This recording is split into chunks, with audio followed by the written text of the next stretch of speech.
Thank you, Deb. So thank you for organizing this workshop and for inviting me. It's always a pleasure to be at CWI. As Deb mentioned, I'm usually more a bandit than a RL person, but I started to work a bit on RL theory because I felt that some questions that are optimally solved when there is a single state were still quite unresolved in the more general RL setup.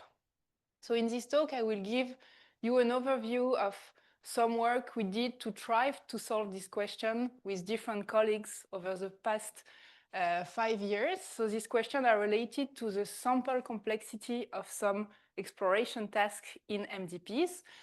And my emphasis will be to try to see how we can modify existing standard algorithms for minimizing regret in RL to tackle some exploration tasks. So I will not, I guess, introduce the RL problem here. So we are working in this Markov decision processes where agents are in state, pick action, and then transition to a new state, get a reward, and try to maximize some cumulative sum of rewards. So actually, in reinforcement learning, there are several different performance measures in the RL theory pipelines. So maybe the most common one is what is called the regret, which is related to putting a constraint on the agent that interact with the MDP, and that this agent should try to maximize its reward while learning. But sometimes, if you talk to practitioners, what matters in the end is the policy that has been learned. And if so, then if there is no cost in receiving bad reward during the training, then maybe the agents should, instead of adopting a good behavior, simply learning the good policy regardless of the reward he receives. So these are the pure exploration tasks that will be our focus in this talk. And to keep it simple at the beginning, sometimes the RL theory community considers the simplest possible MDP setup that are episodic MDPs with a finite set of state S, a finite set of action A, and a finite horizon H. So this MDP is parameterized by the transitions kernel pH, which gives us the probability that when we are in step H of the episode, we end up in a new state, given the chosen state and the chosen action.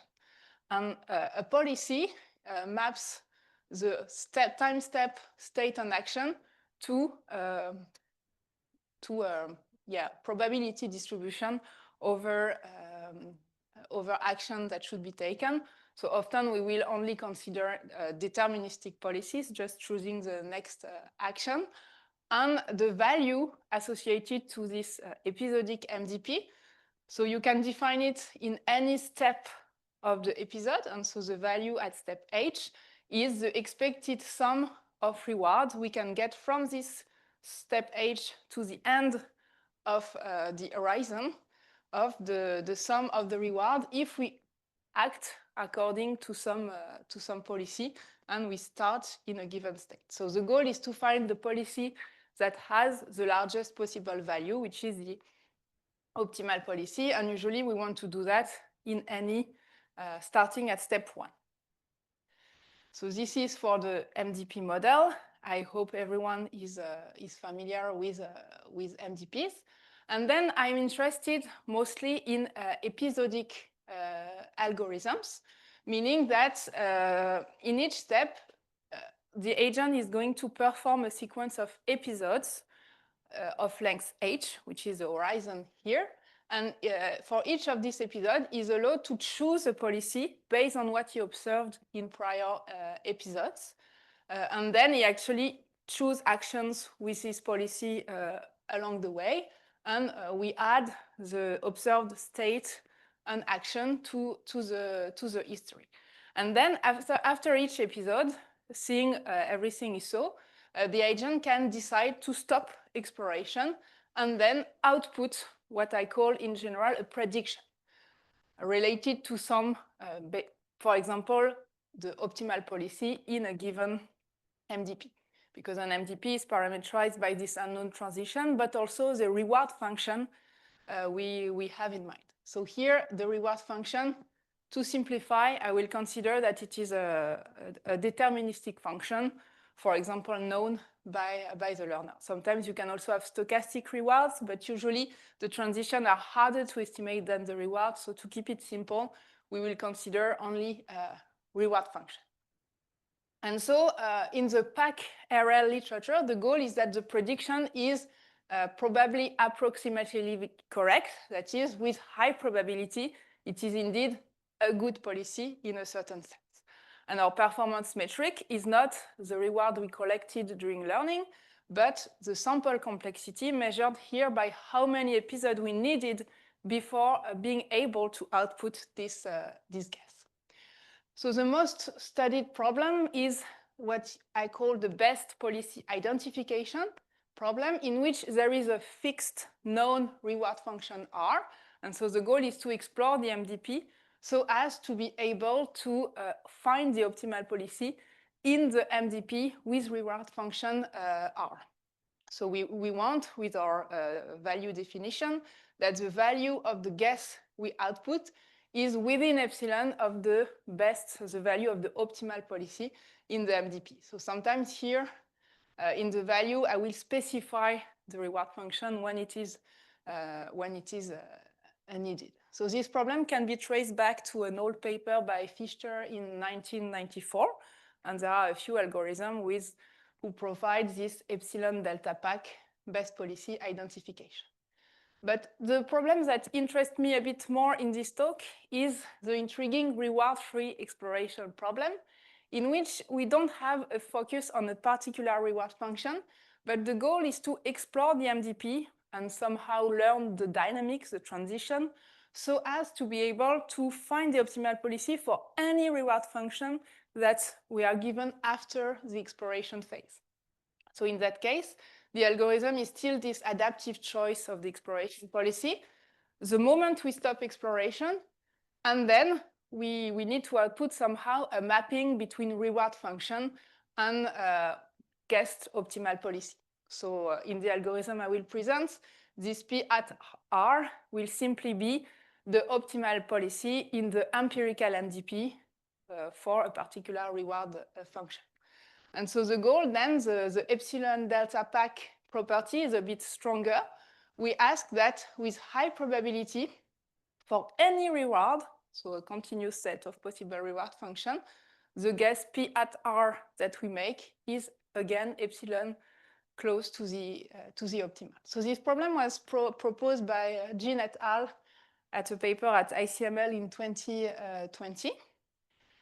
And I think it's also interesting in practice, because in engineering, usually you want your robot to do something, and so you try to do it with RL with a specified reward, and then you realize that, okay, maybe the reward was wrong, so you iterate over reward function. So if you do something like reward-free exploration, then you are robust. You don't have to restart learning each time you change the reward function.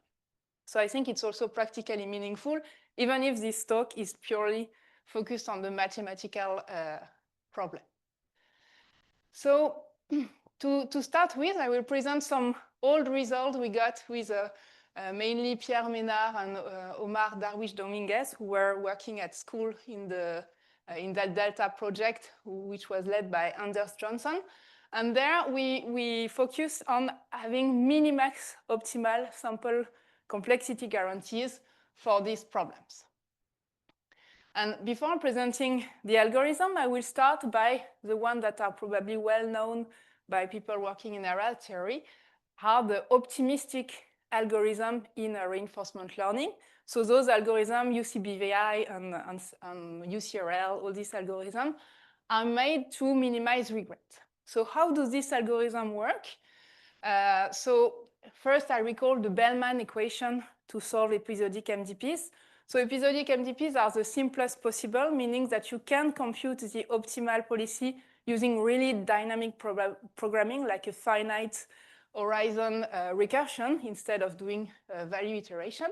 And it is well known that if you know the transitions P and you have a particular reward in mind, The optimal policy is a greedy policy, meaning that it takes the action A, maximizing this stuff, with respect to Q star, which is the optimal Q value, and which is defined here by a recursion. And so the idea of optimistic algorithm is that, okay, Bellman equations are when we know the MDP, but the MDP is not known. And so instead, we define some optimistic variant of this Q value here by replacing the unknown quantity by the maximal possible value it could get if the unknown P was in a set of plausible transitions, where plausible transitions are statistically compatible with observation you made.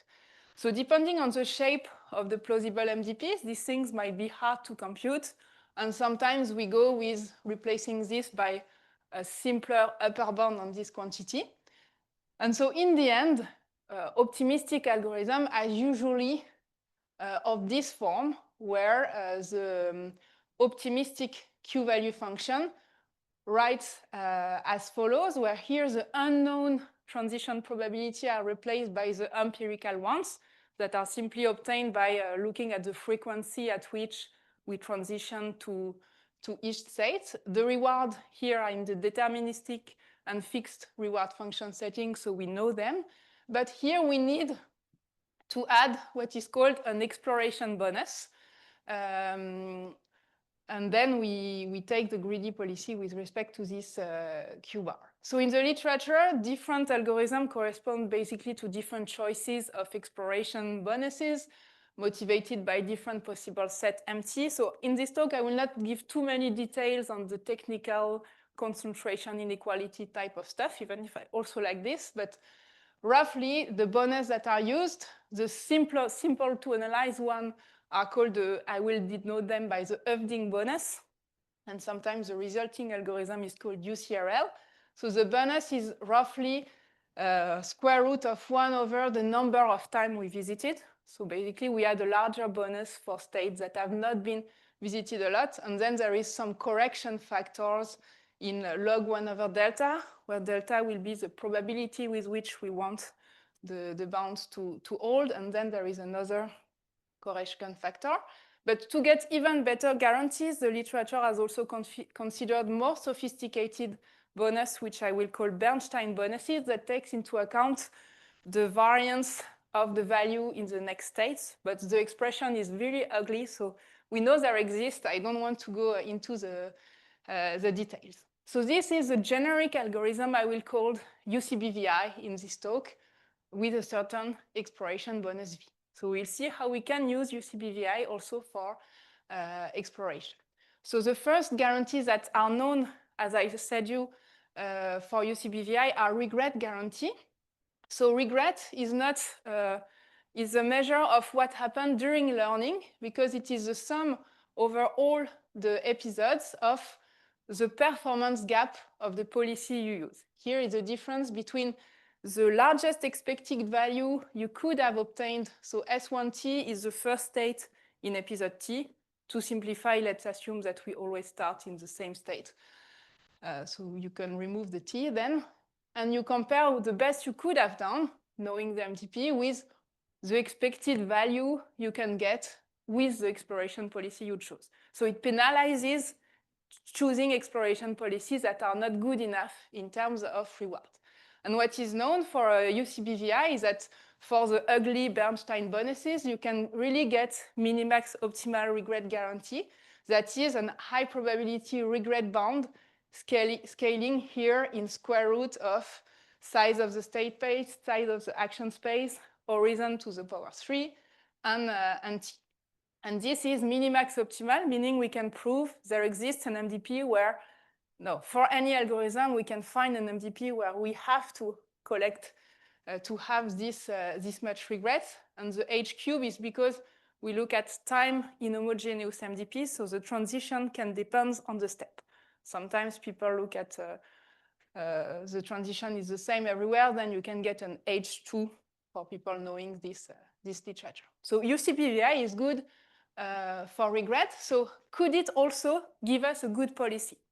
So because the algorithm is having a small regret, it means the policy it plays are better and better. So one of these policies should be good. And in 2018, a paper by Jean et al. Popularized this regret to PAC conversion, saying that in the end, having regret or having PAC RL is the same. Because so it's a simple probability exercise. If you have that, using careful Markov inequality, you can show that if you run UCBVI for long enough, and output, as you guess, for the optimal policy, one of the policy play by UCBVI chosen at random, because you know that this cumulated error is not large, you can show that indeed this policy will be epsilon delta PAC. So here the number of steps needed scales also with SA h cube divided by epsilon square, the precision we want for identification. And here is a delta square, the probability with which we want our recommendation. The thing is, this is somehow optimal because there also exists minimax lower bound saying that any epsilon delta PAC algorithm, there exists an MDP where we have to pay this many episodes to identify the policy. But here you see a little mismatch in the parameter delta, which control the confidence with which we want to make our prediction. And so our contribution was to show that, okay, we can use UCBVI, but instead of doing this simple regret to PAC conversion and choosing a policy at random, we show that if we propose an adaptive stopping rule instead of choosing in advance the number of episodes with which we run UCBVI and outputting the random policy, for which we can guarantee a near minimax optimal identification.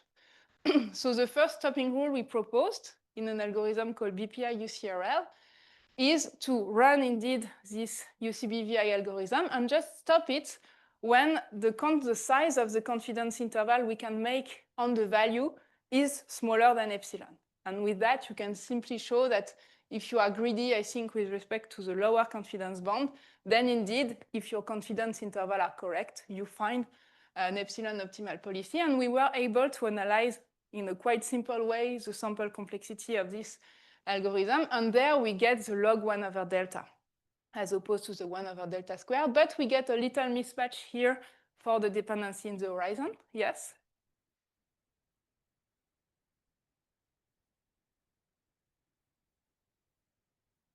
Yeah, we are, exactly, we are.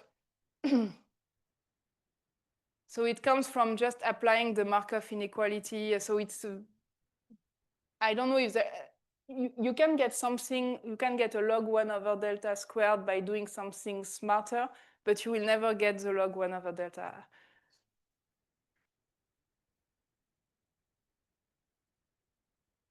Yeah, to take something, to get something better, you have indeed to try to do model selection on different policies and then find the one that is best. But it becomes, yeah, it's still not, if you really want the log 1 over delta, you better be adaptive in how you stop. So here we get the log 1 over that, but we didn't get the optimal h. And actually, there is a solution to get the h cube, which consists in replacing the simple Hoeffding bonuses by Bernstein bonuses, but this is mostly technicality. So the message is that, okay, if you use UCBVI and a smart stopping rule, then you can get really minimax optimal in all the dimensions. And then we looked at this reward-free exploration problem I'm interested in. And here, the lesson we learn is that, okay, we just take UCBVI, which is usually tailored for a particular reward function. But there, because we want to look at all the reward functions at the same time, we just cancel the reward term. So it makes sense. But the reason we came up with this algorithm is that actually these things I usually denote Q as an optimistic Q value. You can call it E because actually in the analysis we prove that this quantity is actually an upper bound on the estimation error in the Q function that holds for any policy and also for any reward function. This is really what makes this algorithm work. And then this reward-free UCRL algorithm can be interpreted as having an algorithm which greedily reduced the estimation error of all the Q function. And then it is quite simple to come up with a good stopping rule. We would stop when the error at step 1 is below epsilon over 2. The reason is that if we take then the prediction to be the optimal policy in the MDP with the estimated transition kernel and a particular reward function V, then by introducing the appropriate estimated value and using that this is the optimal policy in the empirical MDP, then indeed, if you have a control of the estimation error for any policy, in particular for pi star and pi at r, you indeed get a bound that is 2 times the error in step 1, and then that is below epsilon. So it's easy to see that this will be correct.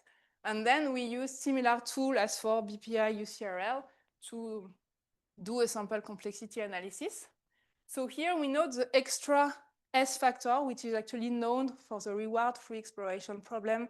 There is a lower bound saying that we need this S cube, but in the lower bound, there is again a discrepancy in the horizon term. And so Pierre Ménard really managed to have something optimal. But interestingly, if you want to be optimal, you have to change quite a bit the shape of the bonus that is used by UCRL, having 1 over n instead of 1 over square root n. So it's a bit intriguing.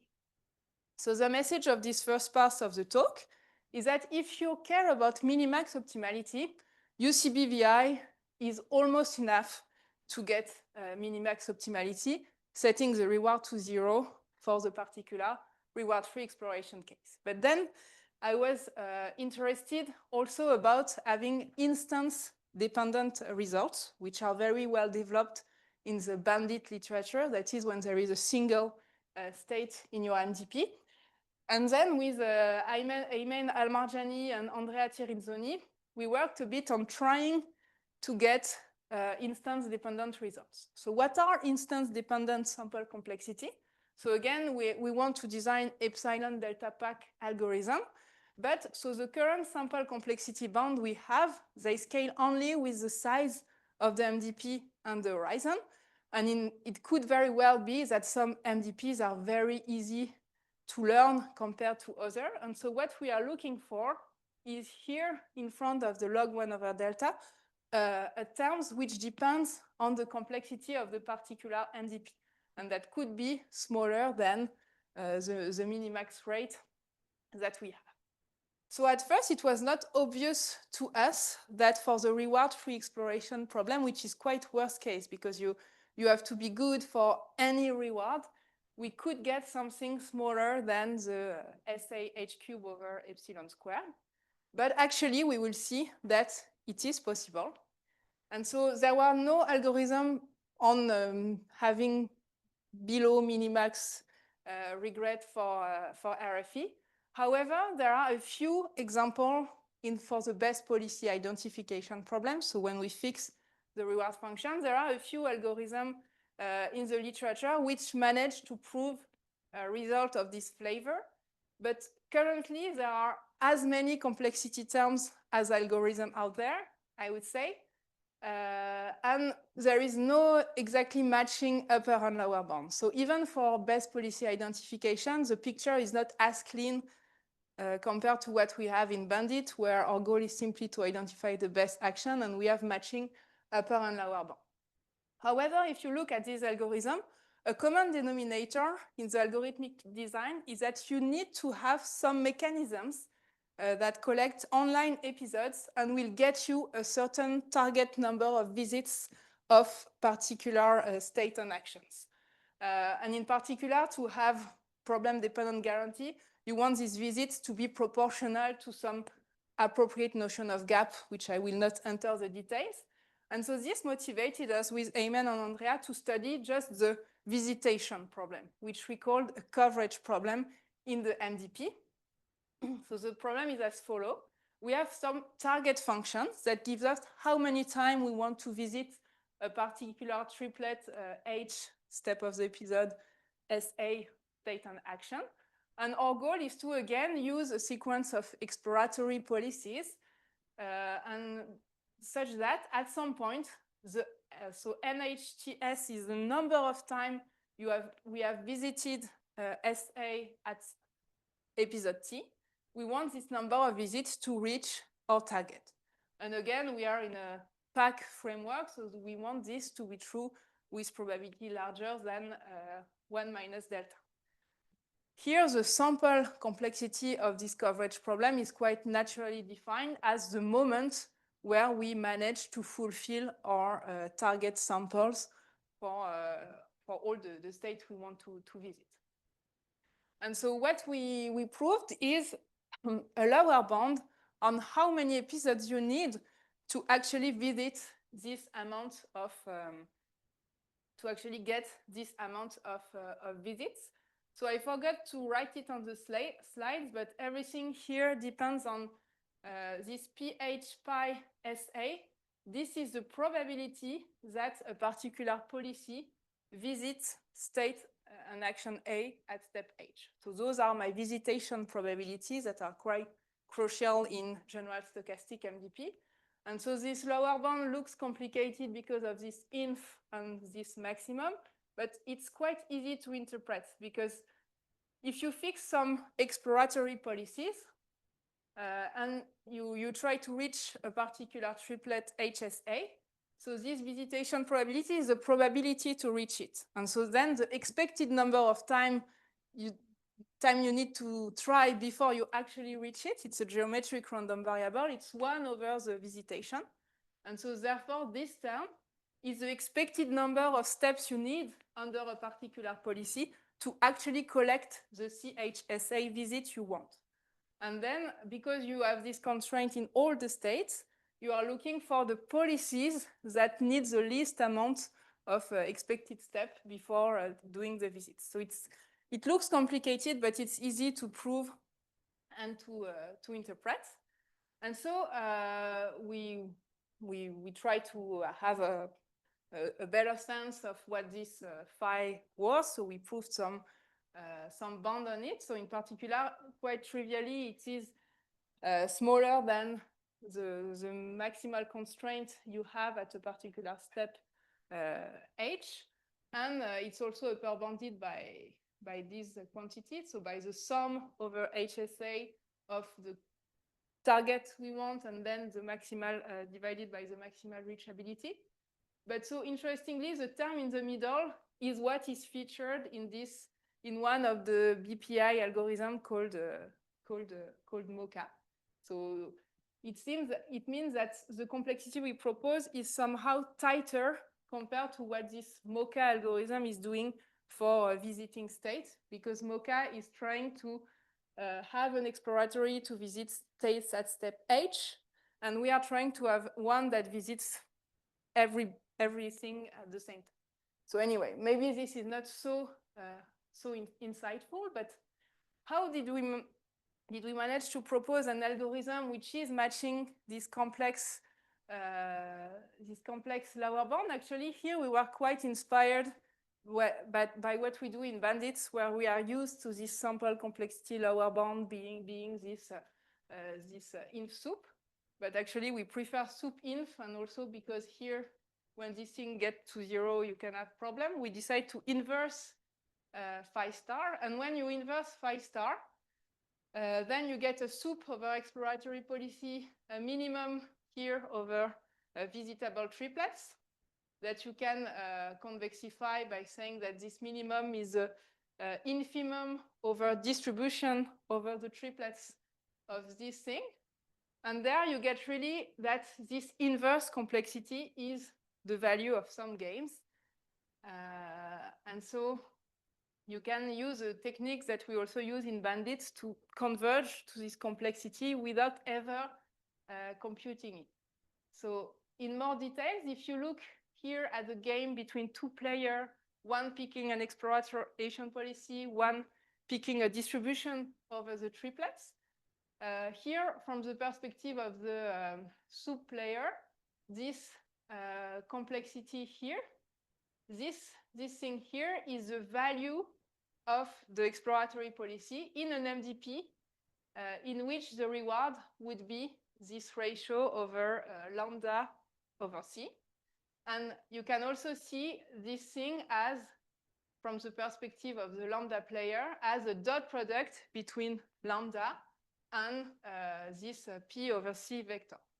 So in the algorithm, we will have a reinforcement learning player that is going to try to get this value without knowing the MDP.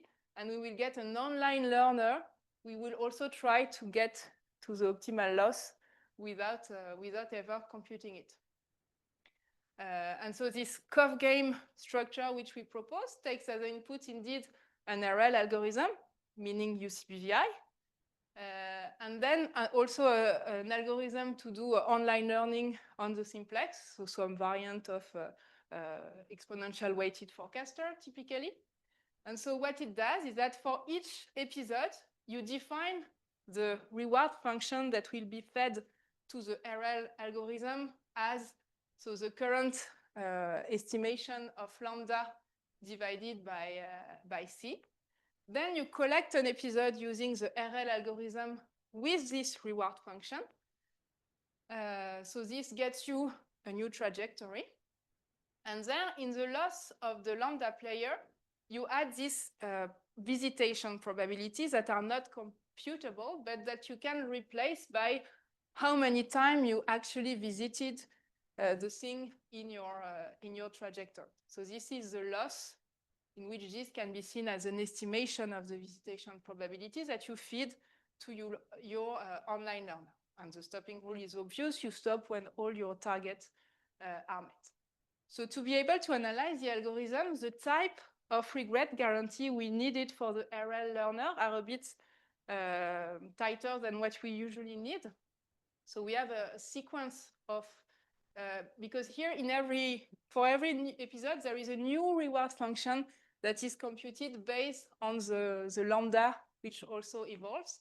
So we needed some guarantees for an RL algorithm that is fed in each round with a new reward function that it is able to know before starting the episode, which is quite different from the adversarial RL literature. And then we have to control the regret, where in each round we compare the optimal policy for the reward function LT to the expected reward that you get with the exploration policy PAC. And we needed also for the analysis to hold something called first order regret bounds, where here you get not just T or something, but the sum of the values of the exploratory policy.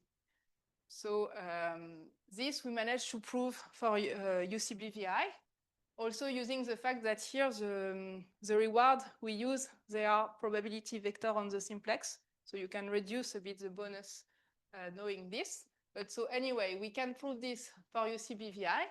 And so in the end, what we managed to prove for COF game, so there is a little trick I did not show you on the algorithm, is that for RL algorithm, you are quite influenced by the magnitude of the reward. So this division by C, when C gets small or large, you don't tune the RL algorithm in the same way. So there is an extra trick where actually we clustered the triplets we want to target by their magnitude, and then we restart the lambda learner. Anyway, but an algorithm very close to the one I showed you, using this weighted majority forecaster from 2005, together with the UCBVI algorithm, it can get roughly the optimal number. So here, of course, there is a constant. There is also here the log of the difference between the maximal target function and the minimal target function, meaning that if you have very diverse sampling requirement for all the sample, you can suffer a bit, but this is in a log term. But so we can say that COF game is near optimal for the coverage problem. And so if you look at the algorithm, it is yet another instance of UCBVI, because you can really say that in each round, you're going to be greedy with some optimistic reward function, but where here in each time, the reward will will change. And the explicit form of the time-varying reward we are using within COV-GAME comes from this exponential weighted forecaster. It will be a probability distribution over all triplets, where for each triplet, we will be proportional to exponential minus number of visits. So it suggests to have appropriated changing reward to do good coverage of the MDP. And so it's kind of related to what have been proposed in other exploration algorithms in the literature. who propose different type of time-varying and adaptive reward within UCBVI-like algorithm. So quickly, how do we use this COV-GAME for reward-free exploration? The trick is to try to visit. So in reward-free exploration, there is no notion of gap because we are not interested in how much reward we collect. But what we propose instead is to try to visit states in proportion to their reachability. So we try to take the parameter C, the target function in COV-GAME, to be the maximal over policies of the probability to reach HSA under this policy. So why is proportional coverage good for reward-free exploration? This is our technical explanation, because as I showed you before, for reward-free exploration, you want to have the estimation error of any policy and any reward to be below epsilon over 2. And what we managed to do in this analysis is to propose a new concentration inequality in MDP, showing that this estimation error can be related to this sum over state of visitation probability squared divided by number of visits. And so just from this inequality, if indeed we have the number of visits to be proportional to the reachability, then we can cancel the one of the visitation probability. And then the sum over this, by definition, sums to H. And so we get something that is totally agnostic to the unknown visitation. And so we can translate this to a stopping rule for reward-free exploration. We just wait until this is smaller than epsilon over 2. Here, this beta term in the concentration inequality is actually something which depends on the number of visits. So the stopping rule is not so easy to do.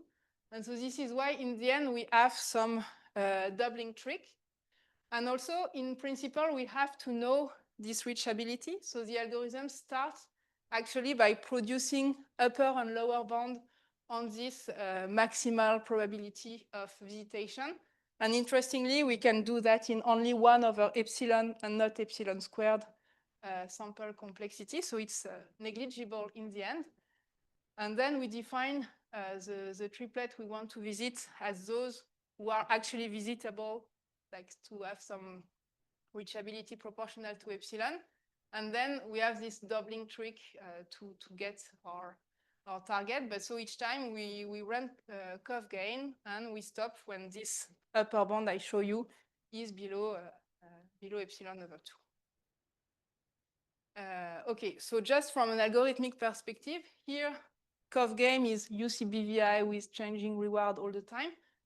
Here, it's also based on UCBVI that we do this estimation. So again, an appropriate modification of UCBVI will get you some guarantees.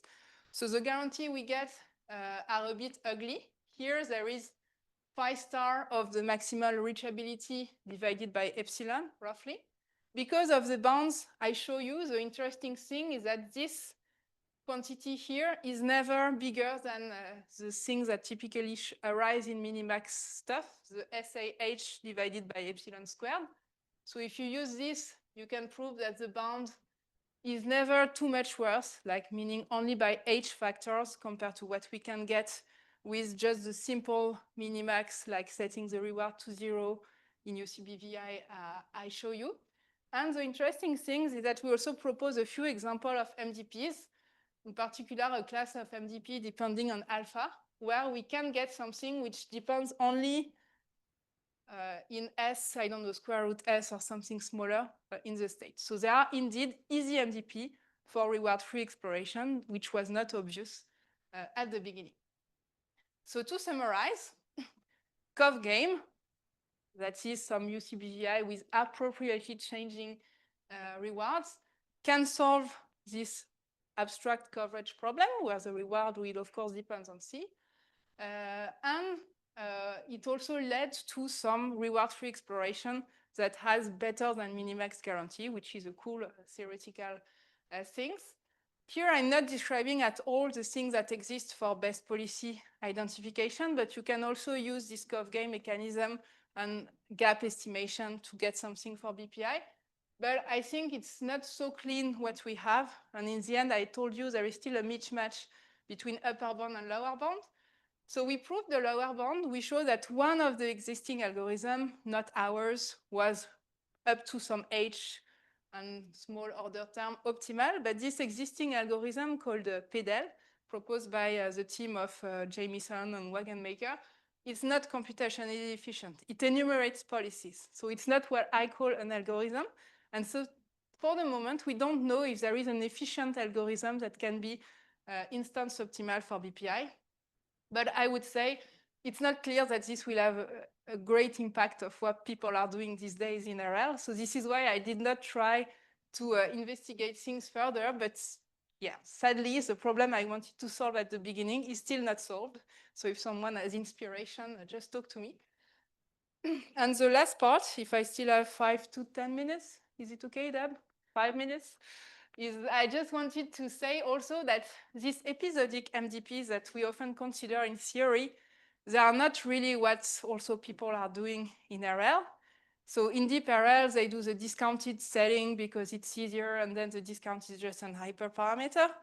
The problem I usually like is this goal-oriented RL, because often the task, they have an end, and you want to maximize the reward up to an end. This one has been studied a lot by brilliant people.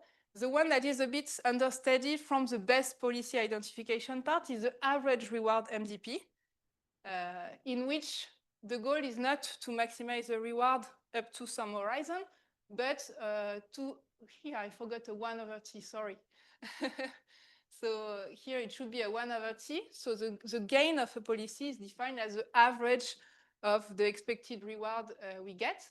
So even when the MDP is known, average reward MDP are mathematically a bit harder to solve than just doing this finite horizon induction, this Bellman equation.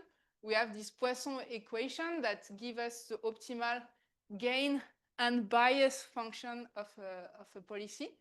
So we find a constant G star, which will be the gain of the optimal policy, and also a function B defined up to a certain constant, which is called the bias, satisfying this equation in all the states. These are called the Poisson equation. And then the optimal policy is again greedy.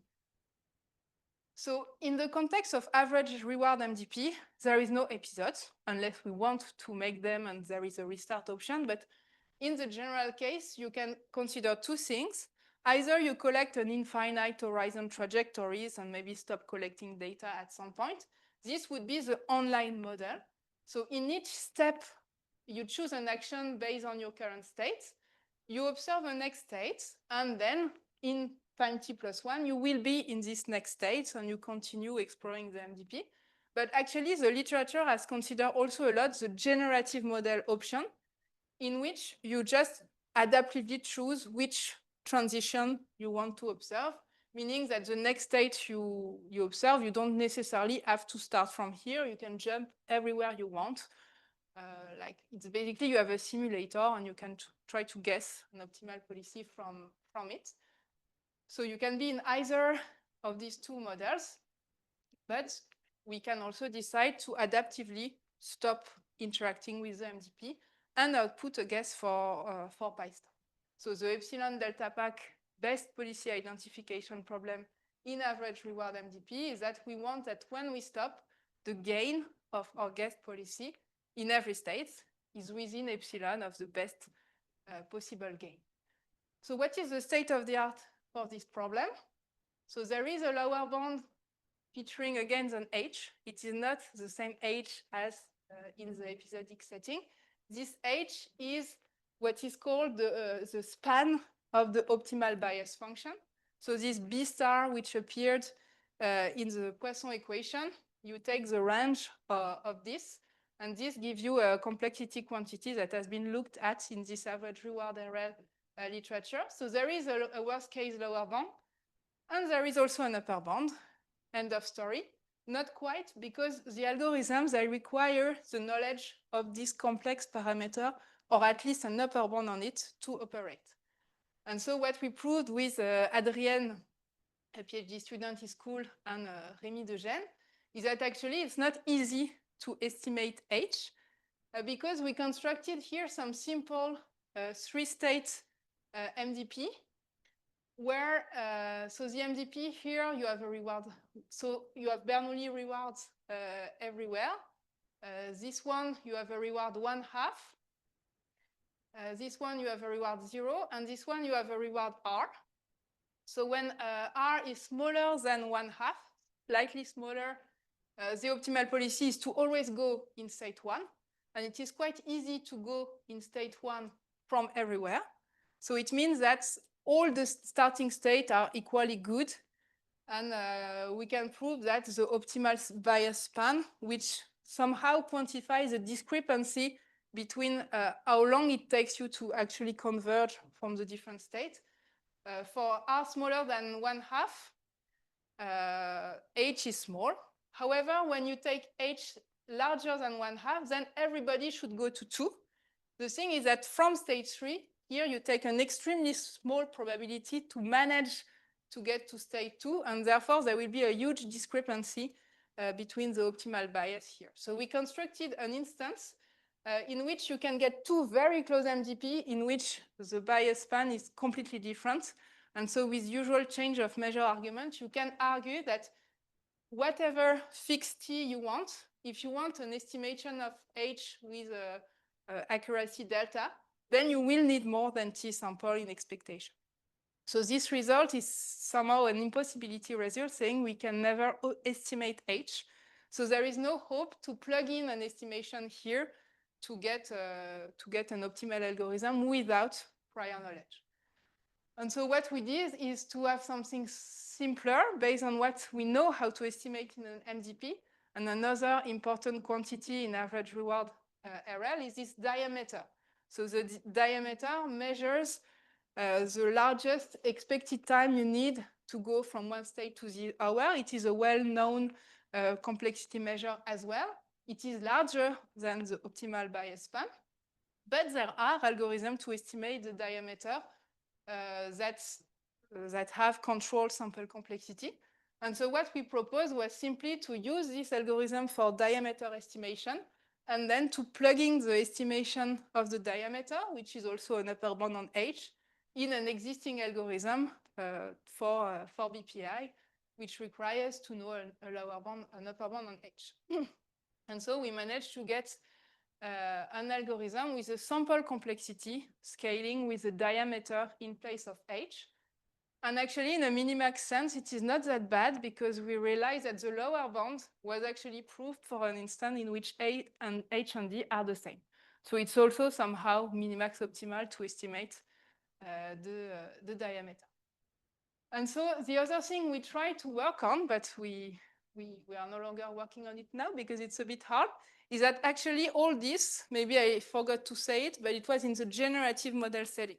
So if people are interested here, there is no optimal algorithm in a minimax sense to find the best policy in an online model in average RL literature. We propose one, but here there is a D squared. The lower bound is D. And so, yeah, more brain power is needed for this problem. You can talk to me after if you're interested. So to conclude on the whole thing, for episodic MDPs that are the simplest and most studied one in the pure RL theory community, I show you that if you appropriately tune the reward that can vary over time within UCBVI, you can get a good algorithm for also pure exploration tasks. And then in average rewards MDP, which are maybe closer to more practical problem. So far, there exists no minimax optimal algorithm in the online selling.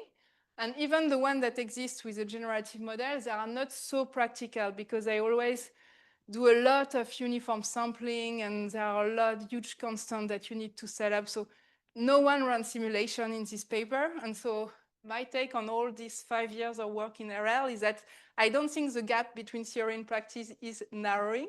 At least I don't feel I contributed it to narrow it by studying this really instance optimal stuff. And so, so yeah, there are cool maths, but I hope that this could also be meaningful for the deep RL community some days. So thank you for your attention and sorry for taking too much time.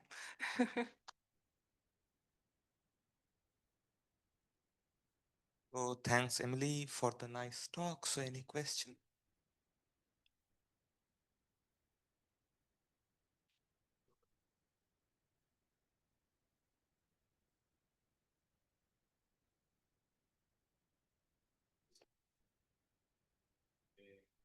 Mm-hmm.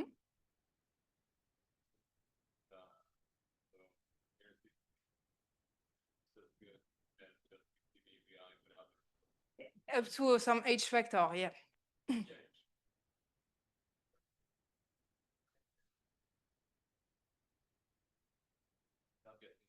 The thing is that there is no lower bound for instance optimality in reward-free exploration, so we don't know exactly what we can achieve. So your question is more, could we get a better analysis of UCBVI with zero reward and get the same thing? I don't think so, but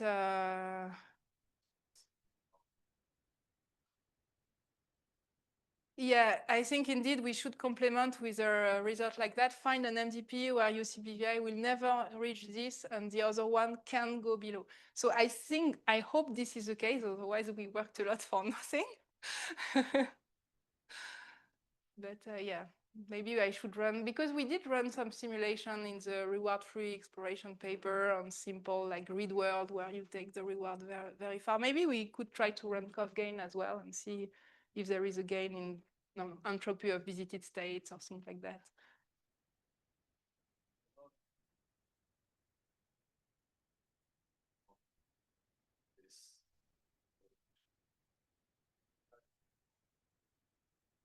It seems there are a lot. In the end, if you look at it, it's like you just pretend your MDP as a reward plus an intrinsic reward that is well shaped. And this is also a practice that is used a lot in deep RL, except that they will learn the intrinsic reward. Here, it gives a shape of how the reward should evolve with time. I don't know of specific algorithm that use the exact same shape, but for related entropy exploration problems, you can also find rewards that are a bit close to what the one used by Kaufmann, but not quite identical. So the good shape of reward is still to be understood. There is another question.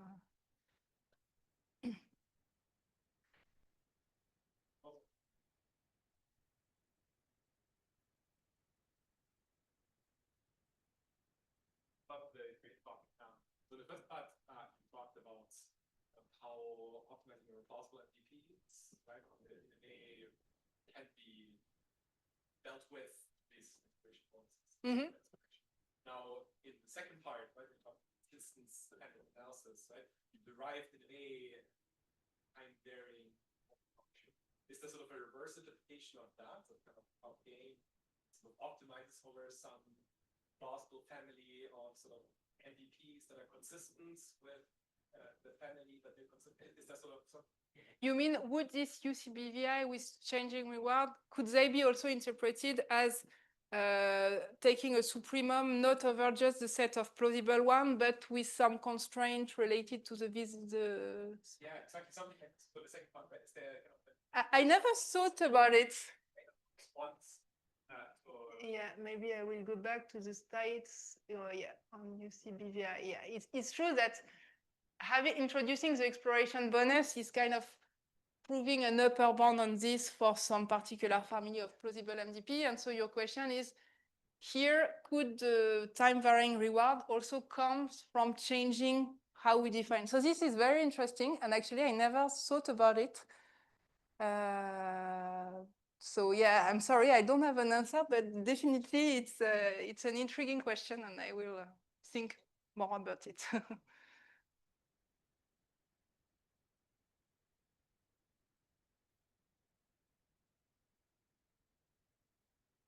There is one behind you, Deb. Test. Hi, thanks for the talk. I was curious if you've ever considered risk-averse policy identification. So yeah, say you are in a reward-free setting and you want to identify the best policy that optimizes for a conditional value at risk, for example. Okay, no, I've never done it. I saw some paper recently, not on CVAR, but they consider instead some some, I don't know, log exponent. The risk measure is different. It is beta something. Yeah, And there I know that there is hope to do value iteration, because for the CVAR1 you cannot do value iteration. It's super complex, so I've never looked at it. But there is some paper by Aurélien Garivier and and Claire Vernade as well, where they prove that you can do value iteration for the beta risk measure. And there they try to come up also with efficient learning algorithm, but I don't think they considered the best policy identification counterpart of this problem. And I've not tried. I'm curious about this literature, because indeed risk measure make a lot of sense. But honestly, I don't know. So I will look at whether their approach can indeed lead also to good policies. Okay, thanks.